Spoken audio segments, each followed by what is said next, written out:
I had this old door that I didn't need anymore.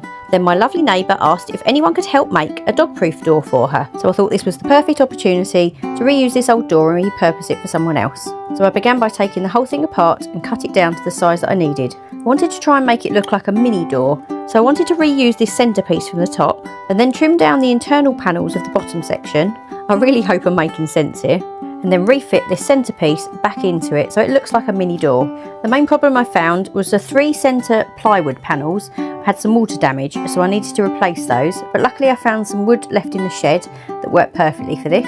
So once I'd taken everything apart and pulled out all the damaged plywood, I then began giving everything a really good sanding down just to scuff the surface ready for the paint. I found some replacement pieces of ply in my shed and cut those down to size, and then I dry fitted everything together just to make sure it fitted. And I have to say, I was pretty pleased with myself at this point. It still needed some work, but it was getting there. So I took everything apart, started gluing everything back together. I just used the standard interior wood glue for this and just used a brush to brush it into the grain really well. Once everything was back together, I got my clamps out and clamped everything into place just to hold it all nice and tight until it was all dry. I checked my measurements just to make sure everything was nice and square.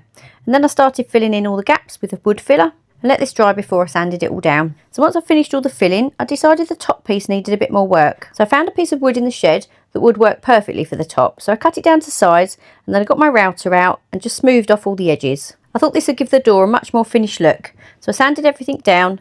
I then attached this to the top with a bit more glue and my trusty nail gun. Once everything had dried, I gave everything a good sanding down, wiped everything over, ready for painting. I had this area on the side which needed a little bit of extra filling where the old hinge was. So I gave that an extra coat, let that dry and come back for part 2 to see how I finish it.